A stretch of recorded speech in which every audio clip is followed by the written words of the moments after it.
శాశ్వత రాజధానిగా అమరావతి ఉండాలనేది కూటమి ప్రభుత్వ లక్ష్యం. అందుకే అమరావతి రాజధాని బిల్లుకు చట్టబద్దత కల్పించాలని పార్లమెంట్ ఉభయ సభలో ప్రవేశపెట్టి ఆమోదించాలని చూస్తోంది. ఇందులో భాగంగానే లోక్సభ సమావేశాల్లో బుధవారం రాజధాని అమరావతి బిల్లుపై చర్చ జరిగింది.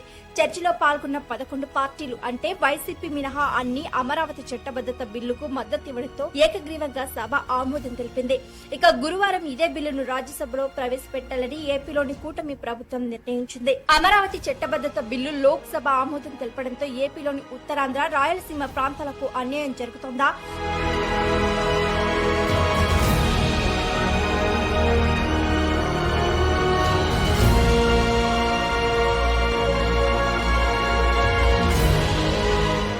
గతంలో అధికార వికేంద్రీకరణతో అన్ని ప్రాంతాలు అభివృద్ధి సాధ్యమని వైసీపీ నిర్ణయించిన 3 రాజధానుల ప్రతిపాదన ఇక అటకెక్కినట్లేనా అనే వాదన ఆ ప్రాంత ప్రజల్లో స్పష్టమవుతోంది. అమరావతి బిల్లుకు చట్టబద్దత కల్పిస్తే ఉత్తరాంధ్రకు తీరని అన్యాయం జరుగుతోందనే వాదన ఇప్పటి నుండే వినిపిస్తోంది. అమరావతి బిల్లు ఓకే కావడంతో ఉత్తరాంధ్రకు, ముఖ్యంగా విశాఖకు అన్యాయం జరుగుతుందంటున్నారు. కారణాలు ఏవైనా విశాఖపట్నంకు, ఉత్తరాంధ్రకు ఎప్పుడూ అన్యాయం జరుగుతూనే ఉందని విశాఖ వాసులు బిగ్గర స్వరంతో చెబుతున్నారు.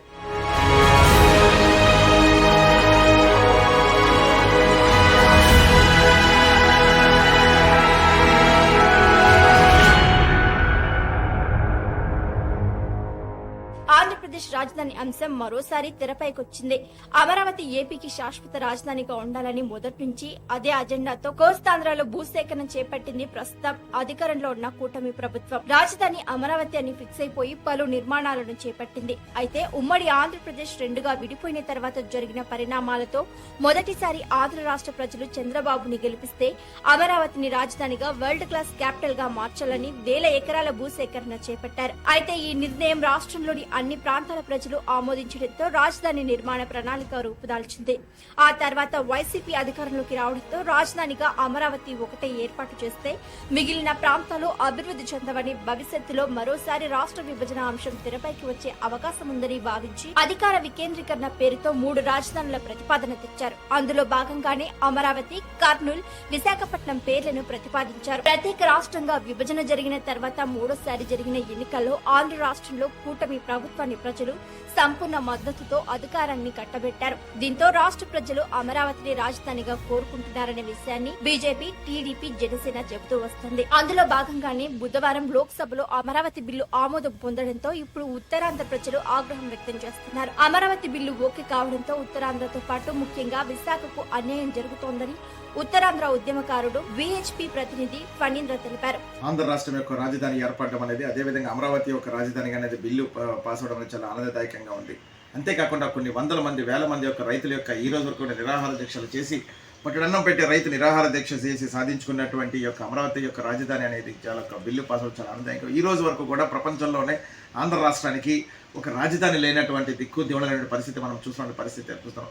హైదరాబాద్ అంటే తెలంగాణ నుంచి వేరైన తర్వాత ఆంధ్ర రాష్ట్రానికి ఒక సరైనటువంటి రాజధాని లేకపోవడం, ఆ తర్వాత మధ్యలో ఉన్నటువంటి కొంత ప్రభుత్వం అనేది రావడం, వైసీపీ ప్రభుత్వం రావడం, పరిపాలన వికేంద్రీకరణ చేస్తామని చెప్పేసి 3 రాజధానులు అని చెప్పేసి రకరకాలుగా మాట్లాడటం, ఆ తర్వాత మళ్ళీ ఇప్పుడు యొక్క అమరావతి ఒకే రాజధాని ఉండాలి అని చెప్పేసి ఒక ఆలోచనతో ఈ యొక్క నిర్ణయం తీసుకోవడం అనేది కొంతవరకు కనుక ఆశించదగ్గ విషయం అయితే కనుక దీనిలో కొన్ని లోటుపాట్లు కూడా మనం గమనించాల్సిన విషయం ఉంది అని చెప్పేసి మీకు తెలియజేస్తున్నాను. గతంలో కూడా ఒకే దగ్గర రాజధాని ఉండడం వల్ల కొంతవరకు మిగిలిన ఉత్తరాంధ్ర కానీ మిగిలిన జిల్లాలకు కానీ ఎటువంటి నష్టం లేకుండా కూడా చూసుకోవాల్సిన బాధ్యత ఈ రోజున ఆంధ్ర రాష్ట్ర ప్రభుత్వానికి ఉంది, ముఖ్యంగా కూటమి ప్రభుత్వానికి ఉంది అని చెప్పేసి ముఖ్యంగా తెలియజేస్తాం. ముఖ్యంగా విశాఖపట్నం కేవలం అది ఒక ఐటీ హబ్ గానో లేదంటే ఒక పారిశ్రామిక రంగానికి అభివృద్ధి చెందే విధంగానే కాకుండా దానిలో ముఖ్యమైనటువంటి విషయాలు, దానిలో ముఖ్యమైనటువంటి మౌలిక వసతులు, ముఖ్యమైనటువంటి విధి విధానాలపై కూడా దృష్టి సారించవలసిన విషయం ఉంది. ఎందుకంటే ఎక్కువగా ఎక్కడైనా సరే కూడా ఒక రాజధాని దగ్గర ఎక్కువగా అన్ని రకాలైనటువంటి వసతులు ఏర్పడతాయి, అన్ని రకాలైనటువంటి విధి విధానాలు పడతాయి.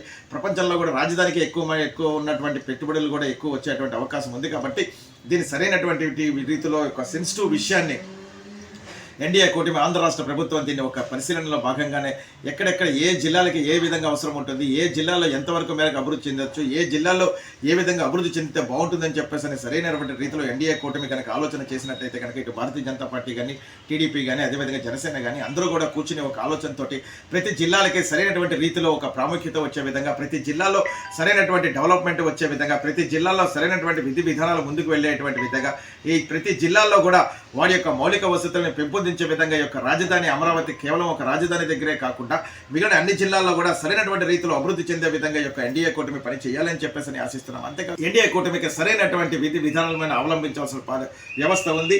అదే కాకుండా జిల్లాల్లో ఉన్నటువంటి వికేంద్రీకరణలో జిల్లాల్లో ఉన్నటువంటి పరిపాలన పరంగా వాటి యొక్క డెవలప్మెంట్ ఇప్పుడు విశాఖపట్నము, శ్రీకాకుళం, విజయనగరంలో కొన్ని రకమైనటువంటి మౌలిక వసతులు చూసుకున్నా సరే, ఇటు కాకినాడ, రాజమండ్రి మరికొన్ని జిల్లాల్లో ఏవైతే ఉన్నాయో కూడా వాటిని కూడా డెవలప్మెంట్ తీసుకొచ్చే విధంగా వాటిలో కూడా కొన్ని అన్ని రకాలైనటువంటి మౌలిక వసతులతోటి, అన్ని రకాలైనటువంటి డెవలప్మెంట్ తోటి, అన్ని రకాలైనటువంటి విధి విధానాలతోటి కనుక డెవలప్మెంట్ చేసినట్టయితే కనుక అమరావతి రాజధానితో పాటు మిగిలిన ఉత్తరాంధ్ర కానీ మిగిలిన జిల్లాల్లో కానీ ఎంతో మేర వరకు డెవలప్మెంట్ అనేది చూస్తుంది. రానున్న రోజుల్లో ఆంధ్ర రాష్ట్ర ప్రభుత్వం మరింత అభివృద్ధి చెందే విధంగా ఉంటుందని చెప్పని మా సంసిద్ధం. అంతేకాకుండా ఒకే దగ్గర రాజధాని చుట్టుపక్కల ప్రాంతాల్లో లేకపోతే రాజధాని ఉన్నటువంటి ప్రాంతాల్లో డెవలప్మెంట్ అనేది కాకుండా మిగిలిన జిల్లాల్లో కూడా డెవలప్మెంట్ అయ్యేటువంటి అవకాశం అని ఈ యొక్క చేయవలసిన బాధ్యత ఈ యొక్క ఎన్డీఏ కూటమిలో ఆంధ్ర రాష్ట్ర ప్రభుత్వంలో ఉన్నటువంటి టీడీపీ ప్రభుత్వానికి, చంద్రబాబు నాయుడు గారికి ఉంది అని చెప్పేసి ఆశిస్తున్నాను. కారణాలు ఏవైనా విశాఖపట్నంకు ఉత్తరాంధ్రకు ఎప్పుడు అన్యాయం జరుగుతూనే ఉందన్నారు. గతంలో 1990 దశకంలో కూడా కర్నూలు రాజధానిగా ఉన్నప్పుడు ఇదే జరిగిందని, అప్పుడు తెలంగాణ రాష్ట్ర ఏర్పాటు చేసిన సందర్భంలో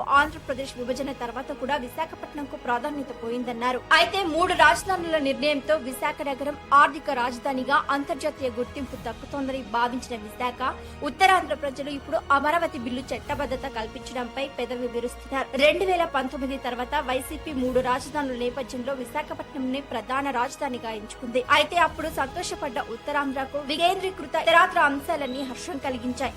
ప్రస్తుతం ఉత్తరాంధ్రకు సంబంధించి అమరావతి బిల్లుతో ఆ ఆనందాలు ఆవిరైపోయాయని, విశాఖ వాసుల కళలు పంచపట్టలయ్యాయని అంటున్నారు. అయితే రాజధానిగా అమరావతిని మార్చడానికి వీల్లేదని అంటున్న కూటమి ప్రభుత్వం విశాఖను అన్ని విధాలుగా అభివృద్ధి చేస్తామని చెబుతోంది. ఇప్పటి వరకు ఉత్తరాంధ్రకి తలమానికంగా ఉన్న నగరాన్ని ప్రపంచ ప్రఖ్యాతి నగరంగా మార్చి చూపిస్తామని ఈ సందర్భంగా మరోసారి ఆ ప్రాంత ప్రజలకు వాగ్దానం చేస్తోంది.